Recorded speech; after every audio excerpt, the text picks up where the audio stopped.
Le livre d'Esther, chapitre 3. Après ces événements, le roi Assuérus accorda plus d'importance et de pouvoir à Aman, fils d'Hammedatha, l'Agagite, et lui donna une position supérieure à celle de tous les princes de son entourage.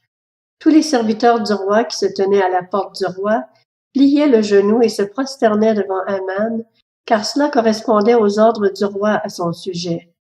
Mardochée, cependant, ne pliait pas le genou et ne se prosternait pas. Les serviteurs du roi qui se tenaient à la porte du roi lui dirent « Pourquoi enfreins-tu l'ordre du roi ?» Comme ils le lui répétaient chaque jour et qu'il ne les écoutait pas, ils informèrent Aman de son attitude pour voir s'il persisterait dans sa décision. En effet, il leur avait dit qu'il était juif. Aman s'aperçut qu'effectivement Mardochée ne pliait pas le genou et ne se prosternait pas devant lui, et il fut rempli de colère. Cependant, il ne jugea pas suffisant de porter la main contre Mardochée seul. En effet, on lui avait révélé à quel peuple celui-ci appartenait, et il chercha à exterminer tous les Juifs installés dans tout le royaume d'Assuérus, à savoir le peuple de Mardochée. La 12e année du règne d'Assuérus, le 1er mois, c'est-à-dire le mois de Nissan, on jeta le pour, c'est-à-dire le sort, devant Aman pour chaque jour et chaque mois successivement, et le sort désigna le 12e mois, c'est-à-dire celui d'Adar. Aman dit alors au roi Assuérus, « Il y a dans l'ensemble des provinces de ton royaume un peuple unique, bien que dispersé, qui reste bien à part parmi les peuples. Il a des lois différentes de celles de tous les autres peuples et n'applique pas celles du roi. Le roi n'a aucun intérêt à le laisser tranquille. Si donc tu le juges bon, qu'on donne par écrit l'ordre de les faire disparaître.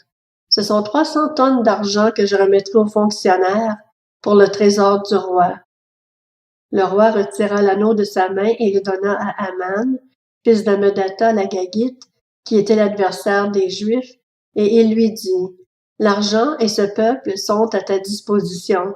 Fais-en ce que tu voudras. » On convoqua les secrétaires du roi le 13e jour du 1er mois, et l'on écrivit un message en tout point conforme aux ordres d'Aman et adressé aux satrapes du roi, aux gouverneurs de chaque province et aux chefs de chaque peuple, à chaque province dans son écriture et à chaque peuple dans sa langue.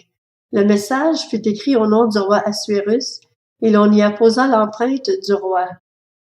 Les lettres furent envoyées par l'intermédiaire de coursiers dans toutes les provinces du roi.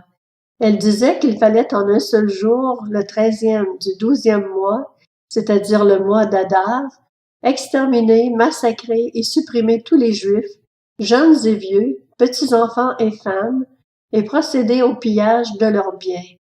Une copie du document devait être donnée avec force de loi à chaque province et être communiquée à tous les peuples afin qu'ils soient prêts pour ce jour-là. Les coursiers partirent sans tarder sur ordre du roi. L'édit fut aussi proclamé à Suse, la capitale, et tandis que le roi et Aman s'installaient pour boire, la ville de Suse était plongée dans la consternation.